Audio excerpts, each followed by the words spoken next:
You spent 3 months filling that operations role. Screening calls, panel interviews, negotiations. The person finally starts, and 6 months later, they're gone. And it didn't just cost you their salary, it cost you team's momentum, the projects that stalled, the trust that cracked. And we're talking $250,000 mistake, and most companies never realize it. Today, I'm breaking down exactly why your last operations hire failed, what it really cost you, and the playbook smart companies are using to make sure it doesn't happen again. I'm Renee Fry, and this is Building Your High-Performing Team, where we help you hire smarter, reduce turnover, drive business results so you can finally sleep at night. If you want proven strategies to hire better and build teams that last, hit subscribe. We drop new insights every single week.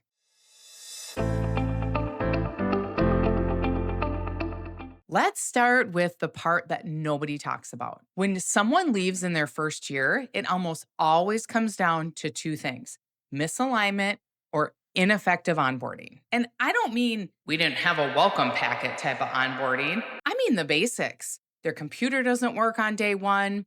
They aren't connected to the systems. No one told them where to park or where to eat lunch. They're sitting there thinking, they knew I was coming for 2 weeks and they weren't ready for me? That confusion, it doesn't just feel bad. It plants a seed of doubt from day one, and doubt compounds fast. Here's what the best companies do instead: they treat onboarding like it starts the day the candidate accepts the offer, not their first day. And in that 2 week gap while they're giving notice at their old job, you're meeting them for coffee or lunch, you're inviting them to the office, catching them up on what's going on and what's coming. And on day one, they're paired with an onboarding peer, someone who can be their go to for every question, even the small ones that feel too small to ask, like, hey, where do I find the office supplies? Where does everyone grab lunch? It sounds minor, but all of it matters. Every single one of these little teeny things matters. But here's the thing: onboarding is only half of the problem. The real failure usually starts way earlier in the hiring process itself. Right now, there's a huge sense of desperation from candidates in the market, from job seekers, media, social media, news. Everyone is saying the job market is awful. But when you look at the actual unemployment data, the market is stable. There are plenty of jobs for the people who want to work. But that scarcity mindset makes candidates apply to everything, even roles they're not remotely a fit for or qualified for. So now your hiring team is drowning in hundreds and hundreds of applicants, and most of them aren't even a fit. Smart companies are using AI integrated into their ATS to filter the noise up front. So maybe the top 10% actually reaches the recruiter. That helps, but it doesn't solve the real problem. Because if your only strategy is posting a job and filtering through whoever shows up, you need a better recruiting strategy. Just like your manufacturing company, you have a multi-pronged approach, I'm sure, for your marketing and business development. You need a multi-pronged approach for recruiting. And the most powerful lever, going after what I call the invisible talent. The people who will never apply to your job. The ones that are happy where they are, they're thriving, they're helping their companies grow to the next level. But if you reach out and say, hey, are you ready for the next step in your career? You're a manager. Are you open to a senior manager role and advancing in your career? Now you've got their attention. And here's the best part: when you bring those people in, there's no competition. They aren't fielding 5 other offers.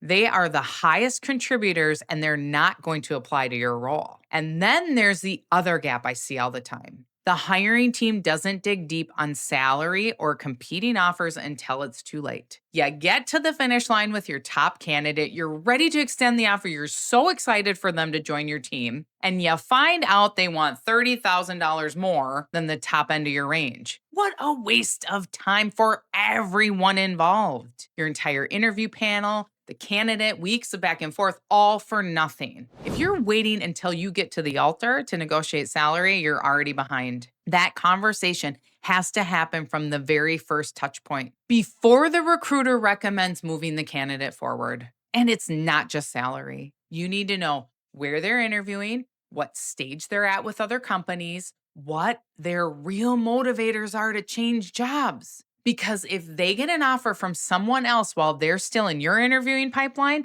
and you don't even know about it sometimes, you're going to lose them. The fix is simple. Ask the hard questions early. Ask them. On your application, you put $120,000 for salary requirements. On your application, you put $120,000. Is that base salary? Is that total comp? And then throughout the process, has anything changed with your salary requirements? You got to get aligned before everyone invests their time. All right, so we talked about where it goes wrong.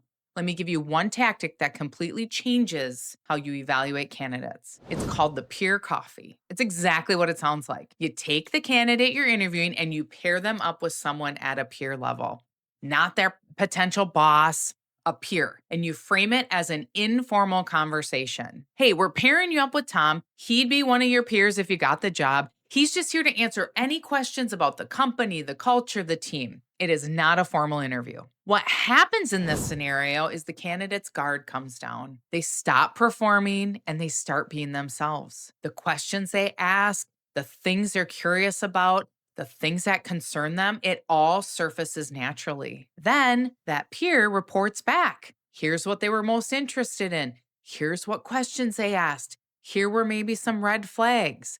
Now you have a much more holistic picture of who this person really is, not just how they perform in a formal interview setting. And here's the gut check rule I always adhere to. If there's any hesitation after the interviews from anybody, it is a no. You move on because you know in your gut when you met the right person. So let's bring it full circle. The failed hire didn't fail on day one. It failed the moment you didn't dig deep enough in the process, didn't align on what actually mattered, and didn't set them up to succeed the second they said yes. And once they're in, your job isn't done. You need to re-recruit your team every single day. That's what keeps me up at night, making sure my team is thriving, being challenged, and in alignment with where they want to take their career. And the most important thing you can do as a leader, that is the most important thing you can do as a leader. If this hit home for you, I built something for you.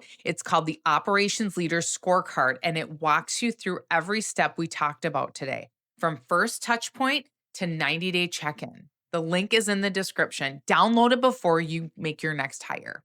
And if you know someone who's about to make their next operations hire, send them this video. It might save them $250,000. I'm Renee Fry, and this has been Building Your High-Performing Team. I'm so excited you're here. Hit subscribe if you haven't already, and I'll see you in the next video.